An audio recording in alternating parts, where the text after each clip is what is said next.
이제 확실히 하루하루 날씨가 다른 것 같습니다. 환절기 때 가끔 이렇게 급작스러운 그런 소식을 들을 때가 있습니다. 지난주도 제가 제 친한 형님이죠. 이제 대구 원일교회 송주현 목사님 원일교회 전화 오셔가지고 아버님이 갑자기 돌아가셨다고 다 대표에 계신데 그러셔서 그런 걸 보면 우리가 이제 참 건강하고 아니 어쩌다가 그 사람이 진짜 건강했는데 누구보다 건강했는데 갑자기 어떻게 그런 일을 당했나 뭐 이런 얘기를 듣고 주변에 그런 소식이 가끔씩 듣습니다. 저도 뭐 친구들이나 아니면 누가 아는 집사님이 누가 갑자기 돌아가셨다 하면 아 진짜 건강한데 나보다 훨씬 건강한데 어째 돌아가셨을까 하고 나중에 사정을 들어보면 어떤 병이 좀 있었고 남들 몰랐지만 혼자 이미 병이 깊어졌다는 얘기를 들으면 그런 일이 있었구나 이렇게 또 이해가 될 때가 있습니다. 이 사울은 이스라엘에서 가장 영적으로 건강한 사람이었어요. 근데 하나님이 사울을 왕 삼은 것을 후회할 정도로 사울이 영적으로 죽었죠. 사울은 이미 육체적으로 블레셋과의 전투에서 죽기 전에 영적으로 죽었습니다. 그리고 하나님께서 내가 너 왕 삼은 것을 후회한다.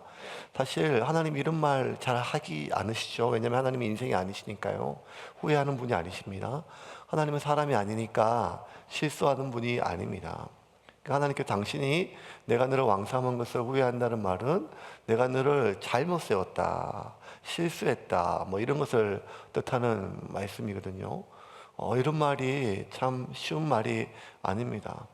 우리도 우리 자식한테 내가 너 낳은 걸 후회한다, 뭐 이렇게 그런 말을 진짜 하기가 어렵지 않습니까? 근데 하나님께서 사울에게 몇 번씩 그런 메시지를 전달할 정도로 사울은 이미 영적으로 죽었어요. 근데 사울이 왜 그토록 중한 병에 걸렸을까요? 왜냐하면 이스라엘에서 가장 영적으로 건강했던 사람인데 왜 하나님이 내가 너를 왕을 삼은 것을 후회한다 할지로 영적으로 그토록 죽었을까요? 어떤 병에 걸렸기 때문에. 오늘 사울이 걸린 병을 우리 좀 살펴보려고 합니다. 그 병이 뭔가 하면 인정중독이라고 하는 병입니다. 인정중독. 오늘 인정중독 좀 다루려고 합니다. 하나님께서 사울의 제일 처음부터 그런 것이 아니라 하나님께서 사울에 대해서 실망이 처음에 가장 먼저 한 것은 무엇인가 언젠가 하면 사울이 블레셋과의 전투에서 계속 연전연승하였어요. 그리고 큰 싸움이 벌어졌습니다. 블레셋이 엄청난 대군을 이끌고 병거들, 그 당시 전차들을 끌고 와서 그냥 바다에 모래알보다 더 많은 숫자가 모이니까 그 당시 이스라엘은 아직 왕정이 처음 이루어지는 거니까 부족국가, 시족국가, 뭐 족장국가, 뭐 이렇게 이런 것 연합이니까 아직 군대가 조직이 되기 전이니까 각 부족에서 사람들이 각 마을에서 많이 모였는데 블레셋 군대가 너무 많으니까 이 동네에서 밥 갈다가 양치다가 왔던 사람들이 너무 기세에 눌려서 막 도망가기 시작을 해요. 전쟁을 시작을 해야 되는데 사무엘이 하나님께 제사를 지내야 전쟁을 하거든요. 사울 왕이 사무엘과 약속하기로는 내가 먼저 군사들을 모으고 있을 테니까 일주일 뒤에 와서 제사를 지내고 전쟁을 시작하겠습니다. 그렇게 약속을 하였어요. 근데 7일이 지나도 사무엘이 오지 않고 전쟁은 자꾸 딜레이되고 백성들이 점점 빠져나가는 숫자가 점점 많아지니까 급해서 사울이 자기가 직접 제사를 해요. 제사를 지냈을 때 사무엘이 와서 왕이 어떻게 이 큰 죄를 저질렀습니까? 그러니까 사울이 변명을 하죠. 블레셋은 지금 앞에 진치고 있고 군사들은 점점 빠져나가고 그리고 무엇보다 당신이 지금 약속한 날짜보다 늦게 오지 않았습니까? 그러니 어떡하겠습니까? 전쟁하기 전에 제가 급하게 제사를 집전하고 부득이하겠습니다 하니까 사무엘이 하나님께서 당신의 나라를 찢어서 다른 새로운 왕에게 주겠다 뭐 이렇게 얘기를 해요. 그때부터 이제 사무엘과 사울의 사이가 좀 소원해졌습니다. 그리고 크고 작은 전투에서 사울은 계속 승리를 하였고 사울이 왕국이 점점 강盛해지고 23년이 지난 어느 날이에요. 그런데 하나님께서 다시 한번 사울에게 기회를 주십니다. 뭐 어떤 기회를 주는가 하면 출애굽 당시 몇백 년 전에 출애굽 당시에 저 아말렉 군대가 내 백성 이스라엘 민족을 내 명령을 어기고 공격하고 선대하지 않았다. 그러니 여기 가서 그 아말렉과의 전쟁을 일으켜서 남녀노소를 막론하고 거기에 있는 소나 아니면 양이나 사람이나 짐승이나 하나도 남김없이 진멸하라라고 하는 명령을 하세요. 그러니까 전쟁하라, 물리쳐라 이런 것이 아니라 진멸이라고 하는 단어가 이제 하람이라고 하는 단어인데, 이제 하렘이라고 하는 명사인데, 이게 뭔가면 그러니까 완전 씨를 말리는 거예요. 살아있는 모든 생명체를, 일반적인. 그래서 하렘은 일종의 하나님께 드려지는 공의의 제사예요. 개인적인 원한 이런 것이 아니라 하나님께 공적으로 저주를 선포하고 하나님의 공의를 위해서 완전히 모든 생명체를 멸하는 것, 소돔과 고모라처럼 멸하는 것이 하렘이에요. 어떻게 보면 오늘날 현대인의 시각으로 봤을 때는 잔인하죠. 왜냐하면 전쟁에 싸우지 못하는 여자와 어린아이까지, 노인까지, 그 다음에 살아있는 모든 생명까지, 가축까지 다 죽이니까 어쩌면 현대인의 시각 속에서는 아니, 하나님 어떻게 이렇게 잔인한 명령을 내리실까 했는데, 이는 고대 근동 지역의 하나의 문화였고, 그리고 하렘은 하나님의 공의의 제사예요. 그 모든 지역에 있는 생명체를 저주 아래 두는 것이죠. 어쨌든 하나님께 진멸하라고 명령을 하세요. 그리고 이 사울이 하나님의 명령을 받고 아말렉과의 전쟁을 하고 이겨요. 근데 모든 걸 다 멸했거든요. 백성들은 다 죽이고 아각 왕은 사로잡았어요. 잡았는데 왕은 사로잡았는데 그 왕의 소유였던 아주 좋은 양과 소는 죽이지를 않았던 거죠. 끌고 왔어요. 끌고 왔는데 그날 밤 하나님이 너무너무 속상하셨어요. 너무너무 속상하셔가지고 사무엘을 또 부르세요. 사무엘을 불러서 이렇게 얘기를 하세요.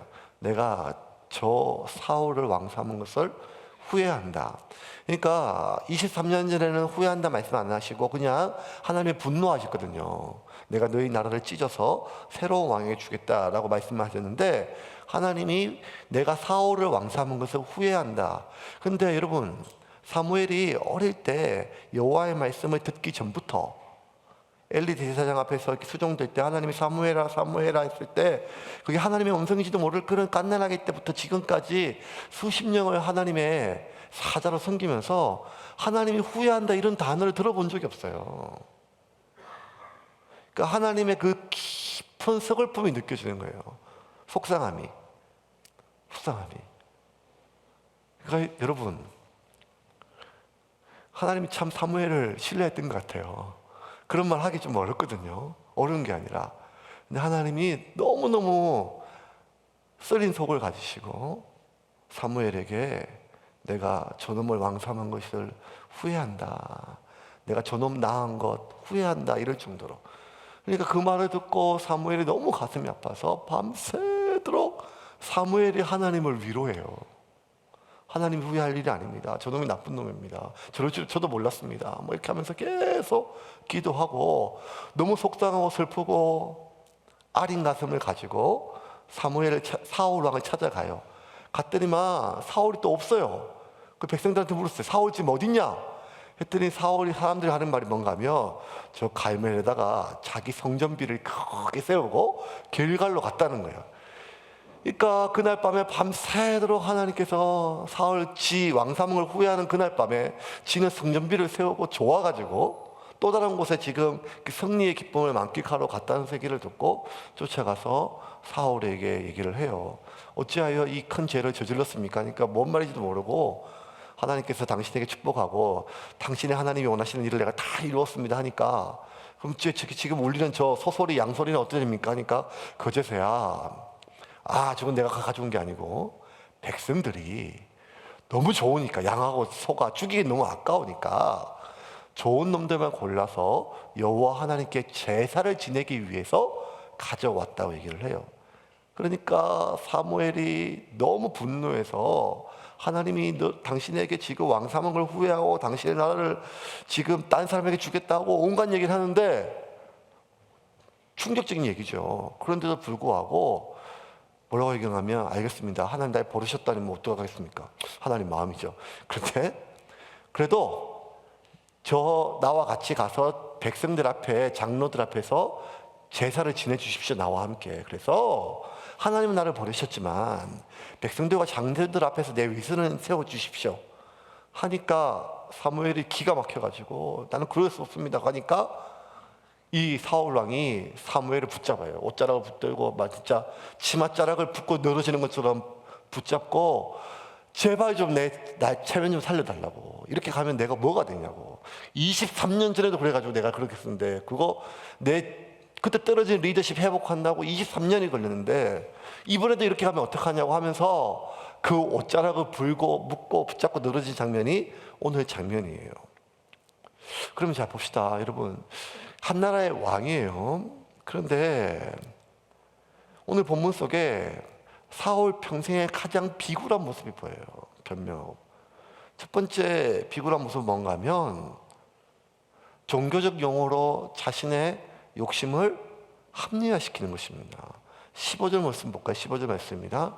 15절 말씀 같이 읽겠습니다. 시작. 사울이 이르되 그것은 무리가 아말렉 사람에게서 끌어온 것인데 백성이 당신의 하나님 여호와께 제사하려 하여 양들을 소 중에서 가장 좋은 것을 남기며 그 외의 것은 우리가 진멸하였나이다 하는지라. 자, 그거 아까워서 못 죽였어요. 아까워서 못 죽였어요.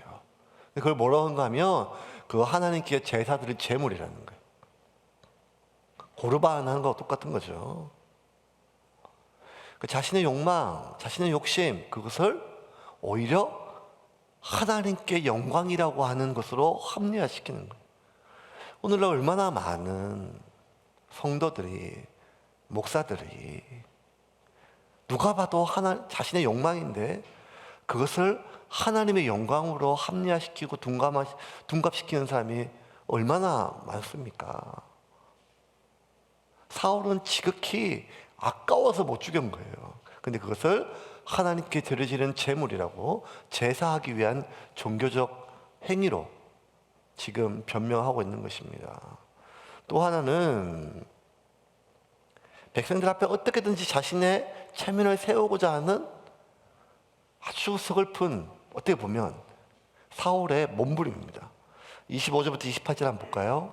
같이 읽겠습니다. 시작. 청하오니 지금 내 죄를 사하고 나와 함께 돌아가서 나로 하여금 여호와께 경배하게 하소서 하니 사무엘이 사울에게 이르되 나는 왕과 함께 돌아가지 아니하리니 이는 왕이 여호와의 말씀을 버렸으므로 여호와께서 왕을 버려 이스라엘 왕이 되지 못하게 하였음이냐 하고 사무엘이 가려고 돌아설 때에 사울이 그의 겉옷자락을 붙잡음에 찢어진지라. 사무엘이 그에게 이르되 여호와께서 오늘 이스라엘 나라를 왕에게서 떼어 왕보다 나은 왕의 이웃에게 주셨나이다. 마지막 옷자락까지 아까 봤던 25절 다시 한번 볼까요? 앞에 조금 당겨서 방금 봤던 25절. 청하오는 지금 내 죄를 사하고, 죄를 하나님이 사오지 사무엘이 사는 게 아니거든요. 이때 사해달라는 거예요. 죄수죄를 치러달라는 거예요. 나와 함께 돌아가서 여호와께 경배하게 왔어. 그 경배를 하나님이 안 받으실 거잖아요, 지금. 그런데 하나님 받다 안 받다 아무 상관이 없어요. 하나님이 자기를 용서하다 안 하다 아무 상관이 없어요. 백성들 앞에서 나를 용서하고 백성들 앞에서 나와 함께 제사를 하나님께 예배 드리자는 거예요. 그러니 온갖 이 모든 것들이 나의 체면을 위한 예배, 나의 이미지를 위한 예배, 사람들 앞에 나의 이미지를 위한 뉘우침과 회개였어요. 그럼에도 불구하고 사무엘이 돌아서니까 그 옷을 붙들고 늘어진 데 찢어질 정도로. 한나라 왕이에요. 사울이 원하면 사무엘도 죽어요. 그런데 한나라의 왕이 이토록 어디에 백성들 앞에 자신에게 체면을 세우는 것에 구걸을 하는 거예요. 구걸을. 그럼에도 불구하고 사무엘의 태도는 완강했어요. 자기를 죽일 수 있는 권세를 가지고 있는데 두말하지 않고 돌아서니까 사울은 상처를 받았어요. 이렇게까지 내가 붙들고 늘어지는데 꼭 그렇게 냉정하게 돌아서야 되냐. 거절받고 마음속에 분노가 일어나겠죠. 더군다나 절대 왕한테 하지 말아야 될 말을 했어요. 이게 뭔가 28절이에요. 28절.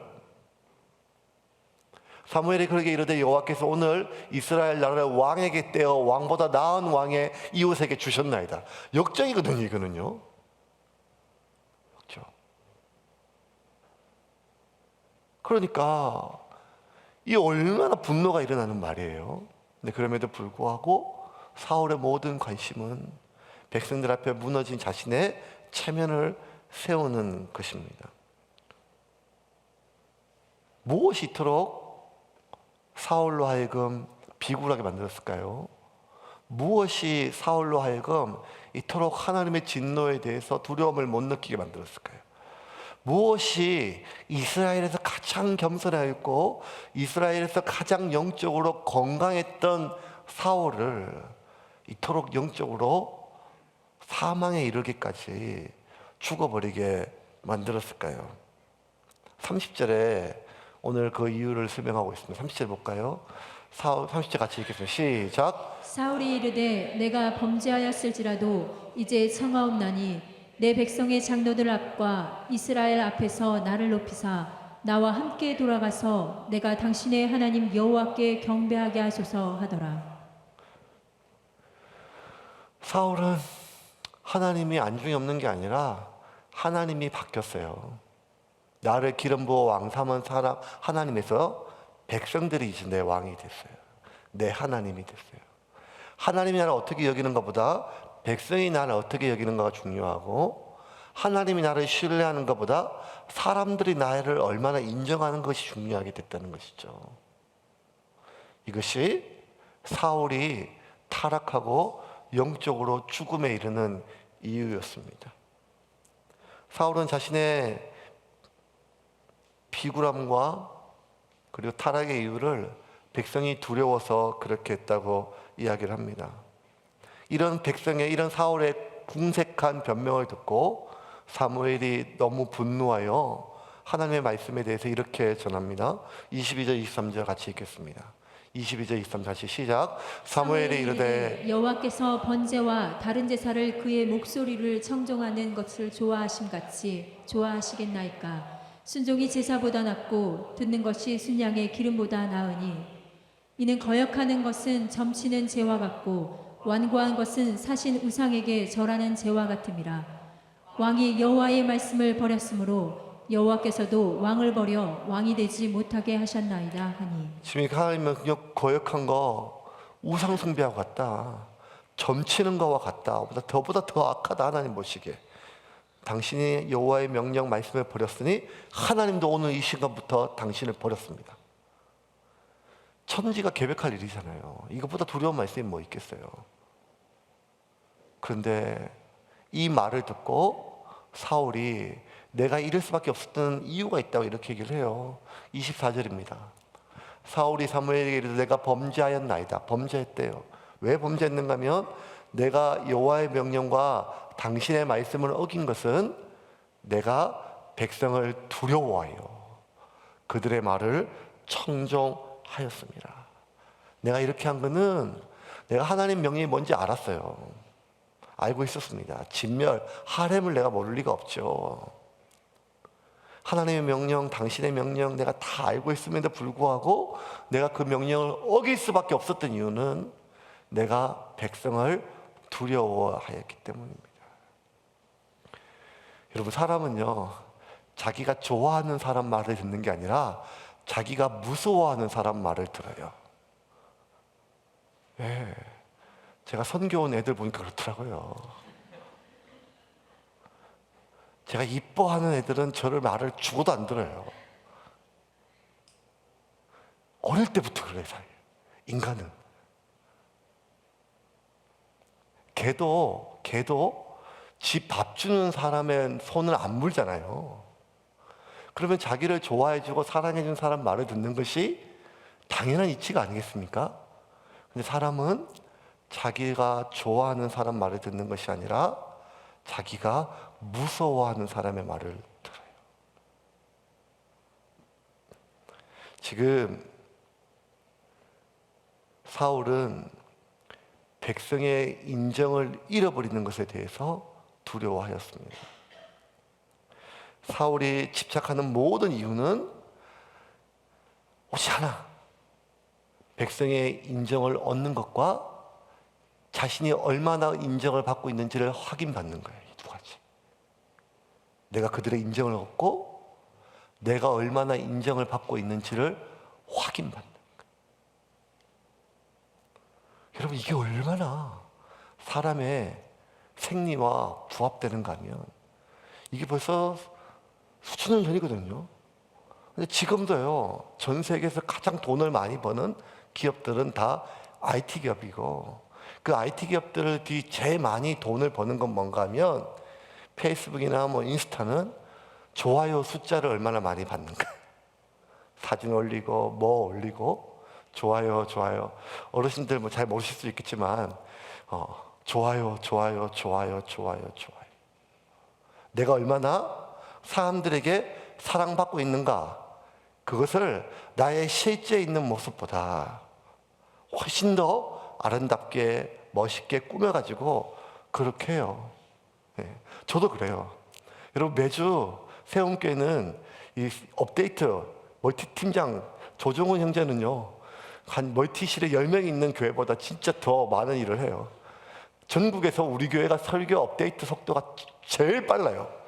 제가 설교 끝나고 위에서 밥 먹고 인사하고 있으면 벌써 설교가 올라가 있어요. 그래서 사람들이 세움교회 등록 안 하고 인터넷 설교만 들어요.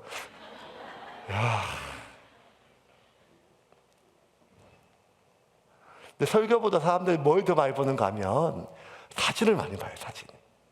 사진 조회수 다 볼 수 있거든요. 그 제가 사진을 많이 보는 거 아니까 매주 정훈 형이 사진 찍거든요. 그래서 항상 뭐라고 얘기하는가 하면, 야야, 사람들 좀 많게 찍어, 많게. 말귀를 못 알아듣고 꼭 예배 시작할 때 자꾸 찍더라고요. 그래서 야야, 설교 끝날 때 찍어, 끝날 때.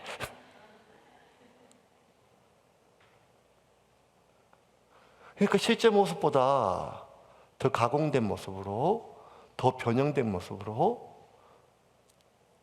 내가 얼마나 행복한지, 내가 얼마나 지금 잘 되고 있는지, 내가 얼마나 맛있게 먹었는지, 내가 얼마나 좋은 곳에 다녀왔는지를 사실 그대로가 아니라 가공하고 미화하고 꾸며서, 그것을 그렇게 보면서도 딴 사람이 잘 되고 있다는 사진을 보면 그 사람 역시 가공하고 꾸민 것을 알면도 불구하고 속상하고 서글퍼하는 우리의 생리는 사람들의 인정을 얻고 그 인정을 내가 얼만큼 받고 있는지를 확인받고 싶은 인간의 생리는 동서고금이나 시대나 지역을 막론하고 인간의 어쩌면 의식주보다 더 강력한 욕구일지도 모르겠습니다. 사울은 지금 자기가 내 백성들에게 어떻게든지 인정을 받고, 그리고 지금 어떻게 얼마나 인정을 받고 있는지를 확인한 것입니다. 사울이 왕삼은 것을 후회하시는 그날, 사무엘이 하나님의 그 마음을 알고 밤새 하나님을 오히려 위로하고 설파하며 기도하던 그날, 사울은 자신의 박수와 환호를 표식으로 남기기 위해서 갈멜에다가 성전비를 세우고 있을 때 얼마나 영적으로 둔감하면 나를 선택하고 나를 지으신 그 하나님이 나를 버린 날에 나를 기념하여 가장 행복을 느끼고 있다는 이 사실은, 그가 얼마나 영적으로 민감하고 깨끗하고 정결했다 할지라도 내가 하나님의 마음이 아니라 사람들을 내 마음의 주인으로 섬기고 두려워하는 순간부터 나의 밝았던 눈은 어두워지고 나의 들렸던 귀는 막힌다는 사실을 우리는 자명하게 알 수 있습니다. 사울은 암보다도 무서운, 에이즈보다도 더 저주받은 인정 중독이라고 하는 심각한 정서적, 영적 병에 걸렸습니다. 이 병은 지난 수천 년 동안 사람들에게 끊어지지 않고 학습되지 않아도 저절로 마음속에서 자생하여 사단이 하나님의 사람을 죽이고 깨트리는 데 사용되는 가장 큰 무기로 지금도 사용되고 있습니다. 사람들에게 인정받고 싶은 욕망, 그리고 그 인정에 집착하는 병은 죽을 때까지 징글징글하게 없어지지 않고 내 마음속에 끊임없이 나로 하여금 하나님의 음성이 아니라 사람들의 반응을 살피게 하는 무서운 병입니다. 근데 이상한 건 이거예요. 만약에 사울의 그 심각한 병이 인정 중독이라면, 인정받는 것이라면, 그 사람들의, 백성들의 인정을 받기 위해서 그토록 집착했다면 사람들의 인정뿐만 아니라 가장 높으신 분, 하나님의 인정 역시 사울에게 중요한 거 아니겠습니까? 그게 당연한 논리적 기결이잖아요. 무언가 인정받는 것이 중요하다면 보다 높은 사람, 보다 중요한 존재, 보다 의미 있는 존재한테 인정받는 것이 더 중요하지 않겠습니까? 그렇다면 사울이 하나님을 부정하지 않아요. 사울이 하나님의 하나님 되심을 인정하지 않는 것이 아니에요. 사울은 하나님을 알고 하나님을 인정하고 하나님의 능력도 알아요. 하나님이 어떤 분인지 하나님 존재도 알아요. 근데 그럼에도 불구하고 왜 사울은 하나님의 인정을 구하지 않을까요? 백성들의 인정만 있도록 구하고요. 30절 한번 볼까요? 30절 볼게요. 30절 같이 읽겠습니다. 시작. 30절 시작. 사울이 내가 범죄하였을지라도 이제 청하옵나니 내 백성의 장로들 앞과 이스라엘 앞에서 나를 높이사 나와 함께 돌아가서 내가 당신의 하나님 여호와께 경배하게 하소서 하더라. 그러니까 이 말을 듣는 하나님은요, 하나님 마치 투명 인간 취급받는 거예요. 아니 저놈은 내가 진짜 이렇게 안중에도 없단 말인가? 왜 사울은 그 사울이 갈구하고 갈망하고 집착하고 그렇게 애걸 복걸하는 아둥바둥하는 그 인정 속에 하나님의 인정은 배제되었을까? 이유는 한 가지입니다. 하나님의 인정이 필요 없는 것이 아니라 사울은 자신이 하나님의 인정받는 것을 포기했어요. 왜? 23년 전에 하나님이 자기를 버렸다고 생각했대요. 내가 아무리 몸부림쳐도 하나님은 나를 왕으로 인정하지 않으신다는 거예요. 그러니 가장 높은 하나님의 인정받을 가능성을 포기했으니 사울은 더 병적으로 백성들의 인정에 집착할 수밖에 없다는 거예요. 금요일날 부모 교육하거든요. 이제 성교원하고 이렇게 부모 교육하는데 욱하는 아이 감정철인데 욱하는 아이가 왜 욱하겠어요? 부모가 욱하니까 욱하겠죠. 사실은 욱하는 아이가 아니라 욱하는 부모 교육을 조금 순화해서 이제 금요일날 교육을 할 거예요. 근데 이제 뭐 아이들 정체성 중에 안정감, 중요감 뭐 이런 것이 있는데 36개월 이후부터 나 아버지로부터 받는 중요감이라고 하는 굉장히 중요한 영양분이 있어요. 그러니까 엄마의 초유 성분처럼 아버지한테 받는 중요감, 내가 얼마나 중요한 존재인지 아버지한테 인정받고 충분히 받는 거예요. 근데 그게 충분히 충족되지 않잖아요. 그러면 자신한테 가장 중요한 존재가 아버지였는데 그 아버지로부터 내가 얼마나 중요한 존재인지를 충족받지 못하면 이 아이는 살면서 자기가 좋아하는 일을 하는 것이 아니라 자기가 즐거워하는 일을 하는 것이 아니라 내가 얼마나 중요한 존재인지를 증명받기 위해서 애쓰는 거예요. 내가 얼마나 중요한 존재인지 사람들에게 구걸받으려고 애쓰는 거예요. 왜?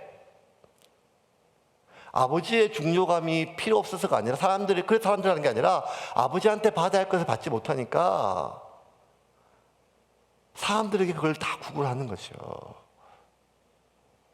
지금 사울은 나에게 기름 부어서 나를 왕 삼으신 세상을 창조하신 내 인생의 주인 되신 하나님 아버지 앞에 인정을 받지 못한다고 확신하니까 더 사람들에게 내가 얼마나 좋은 왕인지를 확인받고 싶은 거죠.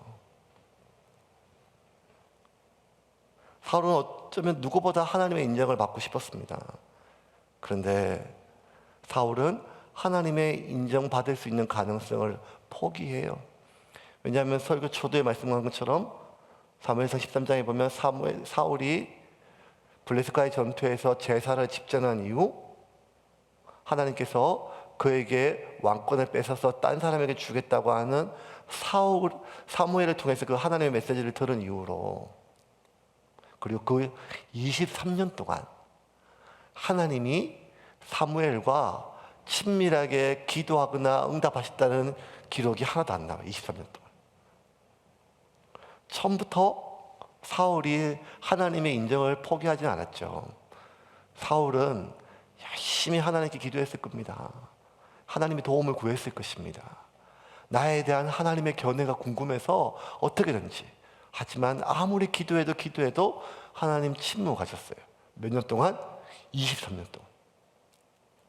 그러니 사울이 기대하고 무언가 희망을 가지고 하나님께 그토록 간절히 반복적으로 기도하고 매달렸다가 그때마다 침묵하시는 하나님의 침묵 속에, 긴 침묵 속에 그 기다림이 불안으로 바뀌고 그 불안은 분노로 바뀌고 분노는 냉소로 바뀌어서 이제 그 하나님에 대한 그 어떠한 분노나 두려움 없이 냉소적으로 지금 사울은 변해버렸던 겁니다. 그래서 사울은 하나님이 나를 완전히 지옥에 보내실 거야, 나를 완전히 버렸어, 이렇게 판단하지는 않지만 내가 하나님께 좋은 왕으로 인정받는 것에 대한 가능성은 사울이 포기했다는 거예요. 근데 여러분, 이거 사울의 진짜 가장 큰 오해였고 오판이었어요. 왜냐하면 하나님은 사울을 버린 적이 없어요. 왜냐하면 오늘 설교의 시작은, 오늘 본문의 시작은 하나님이 사울을 다시 세우기 위해서, 내 말에 순종하는지를 보시기 위해서, 순종하면 사울을 다시 세워주기 위해서 사울에게 주셨던 새로운 임무였어요. 사울을 심판하기 위함이 아니라 사울을 다시 세우기 위한 하나님의 은혜였다는 것입니다. 그런데 그 하나님의 마음을 깨닫지 못하고 사울은 오직 백성들의 마음과 백성들의 임정에 집착해서 하나님을 투명인간 취급하게 되었고 사람들의 마음을 더 집착하게 되었습니다. 하나님은 사울을 버리시지 않았어요. 버리시지 않았어요. 적어도 오늘 본문 이전까지는. 왜냐하면 1절 한번 볼까요? 1절. 오늘 본문의 15장 1절. 1절 같이 읽겠습니다. 시작. 사무엘이 사울에게 이르되 여호와께서 나를 보내어 왕에게 기름을 부어 그의 백성 이스라엘 위에 왕으로 삼으셨은즉 이제 왕은 여호와의 말씀을 들으소서. 하나님이 사무엘 통해서 가장 먼저 사울에게 첫 번째 23년의 침묵을 깨고 하셨던 말씀은 무엇인가 하면 너 왕 삼은 건 나다, 사울아. 내가 너 버리지 않았다. 내가 너를 선택했다. 나 너한테 실망했지만, 나 너 때문에 속상했지만, 나 너 때문에 화났지만 너를 버린 적은 없다. 내가 너를 기름 부어 왕 삼았다. 너를 선택한 건 나라는 거예요. 이게 오늘 모든 대화의 사건의 시작이었어요. 여러분, 하나님은 하나님이 선택한 사람에 대해서 실망하세요. 하나님은 하나님의 선택한 사람에 대해서 분노하세요. 심지어 하나님이 선택한 사람의 악행과 타락으로 인하여 하나님 마음이 무너지세요. 하지만 하나님 당신이 선택한 사람에 대해서 실망하고 분노하고 마음이 무너질지언정 당신이 선택한 사람을 버리신 적은 없으세요. 하나님 그런 분이니까요. 이건 부모를 된 여러분들 아시잖아요. 내가 낳은 자식 실망할 수 있어요. 분노할 수 있어요. 마음이 무너질 수 있어요. 하지만 그렇다고 버릴 수는 없는 거 아니겠습니까? 하나님은 사울을 버린 적이 없으셨어요. 그런데 사울은 하나님이 자기를 버렸다고 생각을 해요. 왜 그렇게 생각했을까요? 하나님이 자기를 버린 적이 없음에도 불구하고 왜 사울은 하나님이 자기를 버렸다고 생각했을까요? 23년의 침묵 때문에? 아니요. 더 중요하고 더 깊은 숨겨진 이유가 있어요. 사울이 하나님이 자기를 버렸다고 오해했던 가장 중요한 이유는 사울 본인이 하나님을 버렸기 때문이에요. 23절입니다. 23절 말씀 같이 읽겠습니다. 23절 말씀 같이 읽겠습니다. 시작. 이는 거역하는 것은 점치는 죄와 같고 완고한 것은 사신 우상에게 절하는 죄와 같음이라. 왕이 여호와의 말씀을 버렸으므로 여호와께서도 왕을 버려 왕이 되지 못하게 하셨나이다 하니. 자, 왕이 뭘 버렸다고요? 말씀을. 여호와의 말씀. 하나님이 아브라함을 통해서 이스라엘을 번성케 하시고 모세를 통하여 출애굽시켜 한 민족을 이루게 하시고 다윗을 통하여 거대한 왕국을 이루신 이고 마지막 예수님 때까지 수천 년 동안 출애굽 이후 1500년 동안 이스라엘 역사를 보면 이스라엘 백성들이 단 한 번도 하나님만 섬긴 적이 없어요. 늘 하나님과 더불어 바알을, 하나님과 더불어 아세라를 1500년 동안 단 한 번도 순전하게 하나님만 의지하고 바라본 적이 없어요. 근데 오늘 놀라운 거는 그 1500년 동안 하나님을 버린 적도 없어요. 이것도 신기해요. 버린 적도 없어요. 그런데 1500년 동안 이스라엘이 하나님을 버린 적은 없지만 이스라엘은 늘 하나님의 말씀을 버렸어요. 하나님은 버릴 수 있는 분이 아니에요. 여러분 아무리 속상해서 하나님이 기도 응답 안 하고 내게 소중한 거 가져가셨다고 막 화가 나고 마음이 쓰리고 세상이 무너져서 이제 내 하나님 안 믿을 거야. 하나님 없어. 하나님 없어. 하나님 없다고 아무리 몸부림쳐도 내 안에 하나님의 존재가 지워지진 않아요. 하나님 그렇게 우리가 버릴 수 있는 분이 아니에요. 우리가 하나님 버리지 않습니다. 단지 하나님의 말씀을 버릴 뿐입니다. 근데 하나님은 하나님의 백성이 하나님의 말씀을 버릴 때, 하나님의 백성이 하나님의 말씀을 불순종할 때 하나님은 그것을 하나님 자신을 버린 것으로 판단을 하십니다. 사울은 여호와의 말씀을 버렸습니다. 그리고 하나님은 그것을 하나님을 버린 것으로 받아들였습니다. 사울이 그의 마음에 이미 하나님을 버린 것이죠. 사울이 잘못한 것은 하나님의 명령에 불순종한 거예요. 아말렉을 진멸해야 되는데 자신의 욕망 때문에 좋은 것, 아까운 것은 진멸하지 못했어요. 하나님께 제물로 드리지 않았어요. 자신의 욕망이에요. 그런데 그 욕망의 중심은 그 하나님의 말씀을 버리고 어겼던 가장 큰 이유는 백성들의 청을, 백성들의 욕구를 무시할 수 없었기 때문에 하나님보다 백성들을 더 두려워하였기 때문입니다. 이제 말씀을 좀 정리하겠습니다. 여러분, 우리는 누구의 말을 듣는다고요? 내가 좋아하는 사람이 아니라, 내가 좋아하는 대상이 아니라 무서운 사람입니다.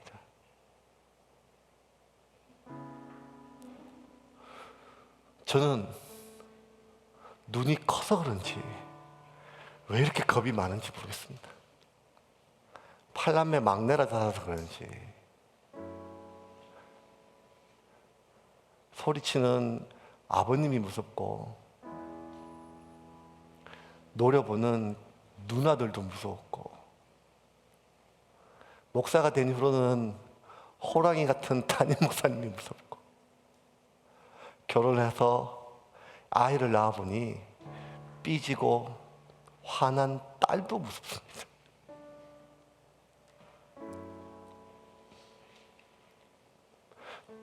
그 사람들이 좋아서 그들의 마음을 맞추기보다는 그 사람들이 화나는 것이 불안해서 그들의 마음을 맞추고 살았습니다. 내 주변에 100명이면 100명의 사람의 마음을 맞춰야 되고 내 주변에 1000명이면 1000명의 마음을 맞추고 살아야 됩니다. 그러니 이게 얼마나 피곤할 노릇입니까? 그렇게 아무리 젊어도 젊은이는 늙고 늙은이는 죽으며 죽은 몸은 흙으로 갈 한 줌의 재에 불과한 사람이 그렇게 두렵다면 천지를 창조하신 그 하나님, 우리의 육체뿐만 아니라 우리의 영혼까지 영원한 지옥의 영벌에 처할 수 있는 권세를 가진 그 하나님이 그 누구보다 두려워해야 되는데, 놀라운 것은 사람을 두려워하는 사람은 하나님을 두려워하지 않습니다. 우리가 두려워하는 이 세상 속에 불안해하지 않고 사람을 두려워하지 않고 상황을 두려워하지 않고 이 세상을 살아갈 수 있는 것은 사람을 두려워하지 않을 정도의 힘과 능력과 지위와 소유를 가지고 있을 때가 아니라 내 삶에 하나님이 하나님의 자리로 오시면 사람은 두렵지 않습니다.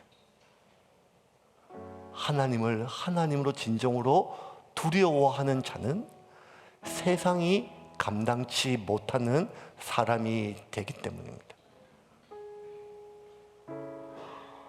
우리는 하나님의 인정이 필요 없어서 한 줌 죄에 불과한 그 사람들의 인정과 박수 소리에 구걸하고 매달리는 것이 아니라 그 누구보다 아버지의, 그 누구보다 하나님의 인정과 사랑이 필요한데 그 사랑에 배고프고 목말라서 한 줌 죄에 불과한 사람들의 환호와 박수에 구걸하며 비굴해졌는지를 모릅니다. 사랑은 내가 받을 때 내 안에 흡수되는 것이 아니라 이미 받은 사랑을 내가 인정할 때 내 안에 흡수되는 것입니다. 오늘날 상처받아서 정서적으로 문제 있는 수많은 젊은이들을 보면 사랑받지 못한 아이들이 아니라 받았던 사랑을 사랑으로 인정하지 못하기에 소화시키지 못하고 흡수하지 못하여 정서적으로 영적으로 병든 것을 볼 때 여러분, 우리 똑같습니다. 우리는 오늘 하나님 앞에 더 큰 사랑을 받기 위하여 모인 것이 아니라 이미 받은 사랑을 확인하기 위하여, 믿기 위하여 이곳에 모인 줄을 믿으시길 바랍니다. 아들을 주셨습니다. 아들을 주셨습니다. 하나님이 당신이 할 수 있는 모든 것을 하셨습니다. 오직 한 가지 이유, 너희에 대한 내 사랑을 확증하기 위하여, 보여주기 위해서, 믿게 하기 위하여, 확인시켜주기 위해서, 그리하여 배부르게 하지 못할 사람들의 인정을 구걸하지 말고 내 사랑을 먹고 마시고 배부르라고 주님은 우리에게 아들을 주셨습니다. 사랑하는 여러분, 이제 그 사람들의 한 줌 죄에 불과한 그 사람들의 인정을 두려워하지도 말고 목말라 하지 말고 갈구하지 말고 이미 받은 그 사랑을 믿기 위하여 몸부림치는 여러분의 얘기를 주님 이름으로 축원합니다.